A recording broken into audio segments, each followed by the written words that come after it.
Fala galera, ligado aqui no canal do VSR, chegando para mais um vídeo. Tema do vídeo agora: Flamengo e Cruzeiro ficam no 0 a 0 e o Palmeiras sorri. Vamos falar sobre isso depois da vinheta.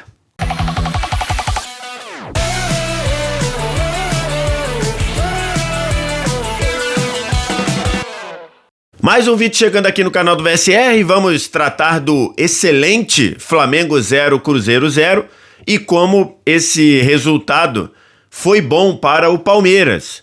Antes, você deixa o like, se inscreve no canal, tudo isso aqui embaixo. Aqui embaixo também, primeiro comentário fixado do vídeo, tem um link para você baixar o app do Flash Score, totalmente de graça, você não paga nada nem para baixar nem para usar, e você tem na palma da sua mão, no seu aplicativo, no seu celular, um aplicativo excelente com estatísticas, informações, classificação em tempo real, tudo isso de graça no seu celular, tá? Você não paga nada, nem para baixar, nem para usar, só vir no primeiro comentário fixado e fazer o download. Tô gravando esse vídeo aqui na manhã de sexta-feira, depois de Flamengo e Cruzeiro ficarem no 0 a 0, fechando a rodada do Campeonato Brasileiro na quinta noite no Maracanã. Aliás, um dia muito marcante no Maracanã, porque foi registrado o maior público da história do novo Maracanã em jogos entre clubes, né? Jogos entre seleção, jogo de Copa do Mundo, a configuração do estádio é outra. Em jogos contra clubes, você tem ali uma limitação para a torcida visitante e tudo mais. Então ontem a torcida do Flamengo e a torcida do Cruzeiro que esteve presente colocaram 72.565 pessoas no Maracanã, o maior público desse novo Maracanã, reinaugurado em 2013, na modalidade de jogos entre clubes, né? Uma renda de quase 6 milhões de reais e um público de quase 72.600 pessoas. E a maioria dessa galera saiu decepcionada porque o Flamengo não venceu o jogo, mas num geral, se você observar o que foi a partida, acho que o empate é um resultado justo diante do que os dois times fizeram. Primeiro, eu costumo dizer, né? Você tem muito 0 a 0 que é melhor do que vários jogos com muitos gols. E esse é um deles. Foi um grande jogo, na minha visão. Um jogo entre primeiro e... no começo da rodada, primeiro e segundo da tabela, né? Quando entraram em campo, um duelo entre primeiro e terceiro. E o jogo, acho que entregou tudo aquilo que a gente imaginava, né? Um Flamengo com mais posse de bola, mas isso não quer dizer que ele dominou o Cruzeiro. Um Cruzeiro com menos posse de bola, mas nas vezes em que ele precisou e nas vezes em que ele tentou fazer o seu formato de jogo, né? De trabalhar sem a bola, mas ocupando espaço, conseguindo pressionar, conseguindo incomodar e roubar bolas e sair muito rápido. Um Cruzeiro que foi muito efetivo nisso. A prova, se você for ao Flash Score e baixar aqui as estatísticas do jogo, tá? Tô deixando aqui que eu peguei lá no Flash Score. Você vê um jogo claramente com o perfil que a gente imaginava, né? 62% de posse pro Flamengo, 38% pro Cruzeiro.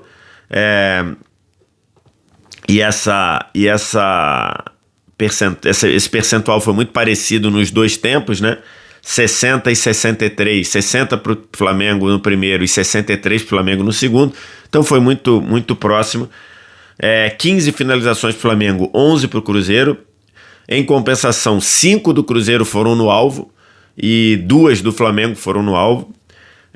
Chances claras 2 a 2, escanteios 4 a 2 para o Flamengo. Aproveitamento de passes, o Flamengo teve um aproveitamento melhor, fica mais com a bola, troca também muitos passes desde a sua construção de defesa e tudo. Então, no geral, o jogo entregou tudo aquilo que a gente imaginava, menos os gols, né? Menos os gols. E que talvez não tenha nenhum problema nisso, porque a gente, quer dizer, nenhuma surpresa nisso, porque a gente está falando das duas melhores defesas do campeonato, né? O Flamengo levou 12 gols em 25 jogos, o Cruzeiro levou 19 gols em 26 jogos. O Palmeiras está nesse meio do caminho, que levou também os mesmos 19 gols do Cruzeiro, mas em apenas 24 jogos.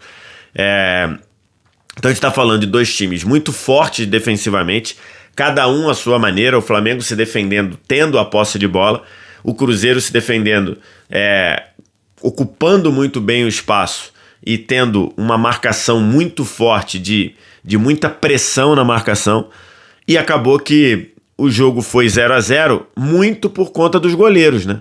Se a gente considerar que o Cássio fez duas defesaças, o Cássio pegou uma cabeçada do Samuel Lino para baixo, muito difícil, e depois pegou uma defesa cara a cara com Plata entrando pela direita, duas defesas muito difíceis.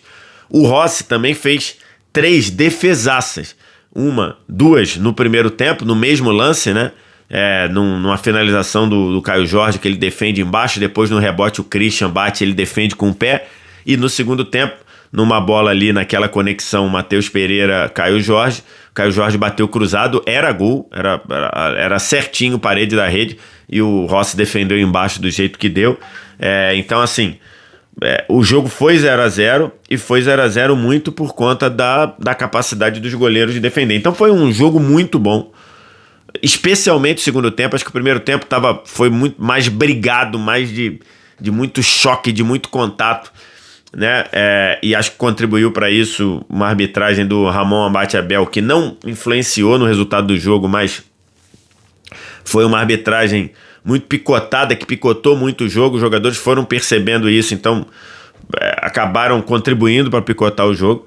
No segundo tempo a bola rolou mais, e aí a gente viu muito mais um jogo com a cara de primeiro contra terceiro, ou primeiro contra segundo, se a gente considerar o começo da rodada, né? Porque o Palmeiras tinha vencido o Vasco por 3-0 e tinha ultrapassado o Cruzeiro. Então, tem algumas questões aí que, por exemplo, de novo, acho que faltou o Flamengo um pouco mais de contundência para transformar essa posse de bola em lances mais perigosos. Tem sido um problema do Flamengo, né? Isso foi um tema no segundo tempo contra o Estudiantes, isso foi um tema no segundo tempo contra o Grêmio, contra o Vasco também em alguma parte do jogo. O Flamengo chegou a 3 jogos sem vencer em casa, né? O Flamengo ganhou de 8-0 do Vitória, naquele jogo que tudo funcionou muito bem, inclusive a efetividade, e depois empatou com o Grêmio 1-1 num jogo em que ele produziu para ganhar, tomou o gol numa infelicidade do Ayrton Lucas na reta final do jogo, mas ele jogou muito bem, produziu para ganhar, teve até boas chances de gol. Depois ficou no 1-1 com o Vasco, em que ele também no segundo tempo teve volume para ganhar, e ontem contra o Cruzeiro 0-0, em que ele teve menos volume até de ações ofensivas. Então fica esse ponto aí. Dentro do Cruzeiro, acho que o Cruzeiro sai muito satisfeito com a atuação do que o time fez, né? Com o que o time desempenhou. Acho que o Cruzeiro sai satisfeito. Não sai satisfeito com o resultado, porque para o Cruzeiro continuar forte na briga para ser campeão brasileiro, e que eu acho, e já falei aqui, o Cruzeiro está na briga para ser campeão brasileiro, o Cruzeiro precisava ganhar o jogo, né? Então o empate para o Cruzeiro, ele não era um bom resultado pensando na briga para ser campeão brasileiro. Ele é um bom resultado de maneira geral. Você vai ao Maracanã, você consegue limitar o Flamengo, por exemplo, a 2 finalizações no gol. Você consegue, em alguns momentos, incomodar e atrapalhar demais o Flamengo. Acho que o Cruzeiro, na reta final do primeiro tempo, o Cruzeiro jogou melhor que o Flamengo. O Cruzeiro em nenhum momento deixou o Flamengo ter aquele domínio total de sufocar, de estar o tempo todo na intermediária do Cruzeiro. O Flamengo conseguiu fazer isso ali num período ali de uns 10 minutos no segundo tempo, acho que de 10 a 20 do segundo tempo o Flamengo conseguiu, e aí teve algumas posses de bola que o Flamengo chegou na frente, finalizou, chute bloqueado, voltou o Flamengo, mas foram 10 minutos, 15 no máximo. Então acho que o Cruzeiro sai satisfeito com o nível de atuação que ele mostrou. Ele conseguiu, dentro do Maracanã, não deixar o Flamengo dominar do jeito que o Flamengo gosta, embora o Flamengo tenha tido mais posse, e para o Cruzeiro não tem nenhum problema isso, mas claramente o resultado. O empate não foi bom pro Cruzeiro, porque pro Cruzeiro continuar brigando de fato ali, considerando que ele tem um jogo a menos que o Flamengo e considerando que ele tem 2 jogos a menos que o Palmeiras, o Cruzeiro precisava vencer. Mas no fim, foi um belo jogo de futebol. Acho que o Felipe Luiz não foi bem nas substituições. Eu acho que antes do Bruno Henrique entrar, deveria ter entrado o Luiz Araújo. Acho que o Luiz Araújo seria mais efetivo.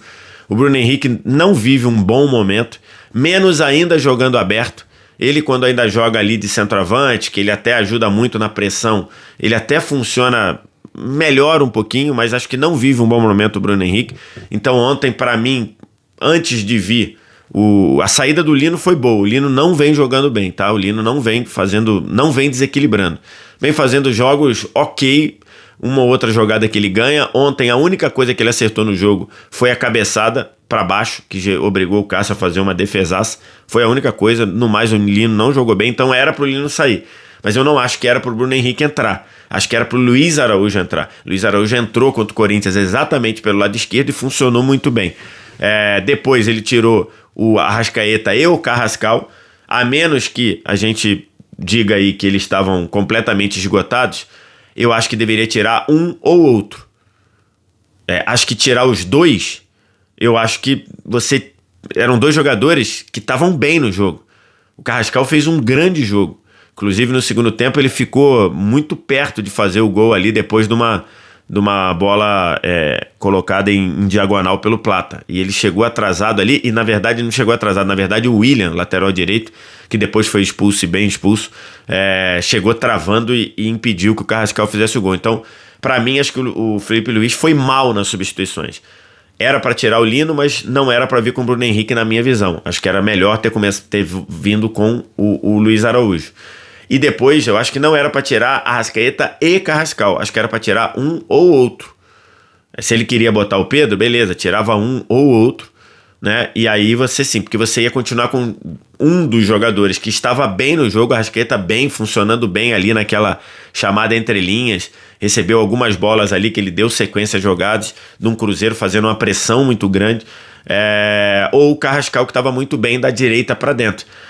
Então, acho que não gostei das alterações do Felipe Luiz, e acho que depois que o Cruzeiro teve o William expulso na jogada com o Bruno Henrique, acho que era pro Felipe Luiz ter colocado ou o Alacian ou o Cebolinha.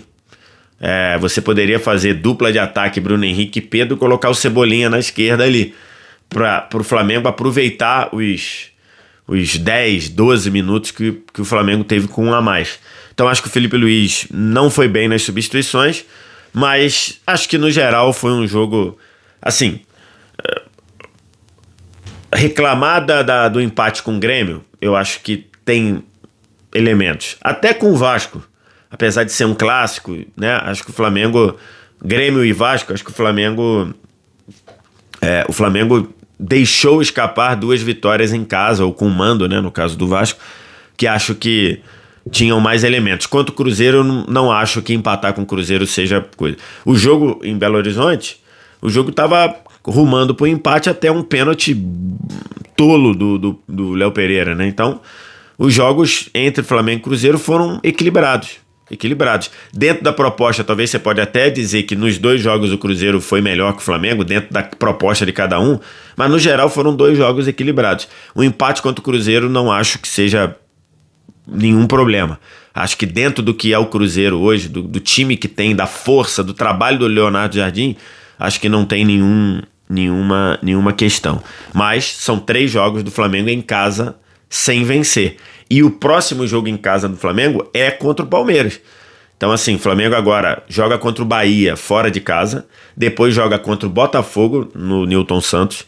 Então, são 2 jogos fora de casa contra times que estão no G6, 2 jogos difíceis para o Flamengo, e depois recebe o Palmeiras. Então, se o Flamengo quiser quebrar essa sequência, que no caso seriam de 4 jogos em casa sem ganhar, no caso, o Flamengo teria que ganhar do Palmeiras, e é um jogo que pode chegar até, esse jogo pode chegar no jogo contra o Palmeiras, até com o Palmeiras líder. Por quê? Aí, entrando na thumb do vídeo que eu falei, melhor pro Palmeiras. Aqui tá a classificação do campeonato, tá? Que eu peguei lá no Flash Score. Flamengo tem 55 pontos com 25 jogos. Palmeiras tem 52 pontos com 24 jogos. Ambos têm 16 vitórias. E o Flamengo lidera pela grande vantagem de saldo de gols. Só que, considerando que se o Palmeiras ganhar o jogo atrasado é contra um dos jogos atrasados do Palmeiras, mas o jogo que vai ser pago primeiro é o jogo contra o Juventude, no Allianz Parque, que vai ser no meio da data FIFA. Se eu não me engano, esse jogo é dia 11, isso mesmo, dia 11. Se o Palmeiras vencer esse jogo no dia 11, o Palmeiras assume a liderança do campeonato, porque ele teria os mesmos 55 pontos que o Flamengo e teria 17 vitórias contra 16. Então, é possível que o Palmeiras chegue no Maracanã liderando o campeonato. Porque se Flamengo e Palmeiras ganharem os jogos até lá, Palmeiras joga contra o São Paulo fora, recebe o Juventude no jogo atrasado e recebe o Red Bull Bragantino. Se o Palmeiras ganhar esses 3 jogos, ele chega ao Maracanã líder do campeonato. Então, por isso que esse jogo, pensando com o viés do Palmeiras, esse empate entre Flamengo e Cruzeiro foi excelente para o Palmeiras. Ele coloca o Palmeiras em condição de ser líder do campeonato dependendo apenas dos seus resultados e ultrapassou já de imediato o Cruzeiro, né? O Palmeiras termina a rodada na segunda posição. Começou em terceiro, termina na segunda posição. É bem verdade que o Palmeiras, para o Cruzeiro, o Palmeiras tem 2 jogos a menos. Então, a vantagem do Palmeiras para o Cruzeiro existe. E por isso é que eu disse aqui, pensando em tabela, para o Cruzeiro o empate foi ruim. Pensando em tabela, pensando em ser campeão brasileiro. O Cruzeiro segue com o discurso de que está buscando voltar à Libertadores e tudo mais, que eu acho que é um discurso pé no chão para um clube que está se reestruturando e estava, né? Hoje já está reestruturado. Mas um time que começou o Campeonato Brasileiro com a sensação de estar se reestruturando, o discurso de uma vaga direta na Libertadores é um discurso pé no chão. Mas pensando em ser campeão brasileiro, o Cruzeiro precisava ter vencido ontem, né? E acabou que ele não conseguiu vencer, mas em termos de atuação foi uma atuação boa. E o principal, o cara mais feliz, quem ficou mais feliz com o resultado de ontem foi o Palmeiras, que agora depende apenas dos seus resultados para chegar ao Maracanã no dia 11, não, Maracanã é no dia... Para chegar no Maracanã no dia 19 de outubro, líder do campeonato. Depende apenas das suas forças. Quero te ouvir. O que você acha? O que você pensa? Diz aqui embaixo nos comentários. No mais, like, se inscreve no canal, sininho das notificações. Vem no primeiro comentário fixado. Clica no link, baixa o app do Flash Score, totalmente de graça para você. Você não vai se arrepender. Aplicativo que eu uso aqui no canal do VSR para estatísticas de futebol. Obrigado demais pela audiência. Um abraço. Tchau.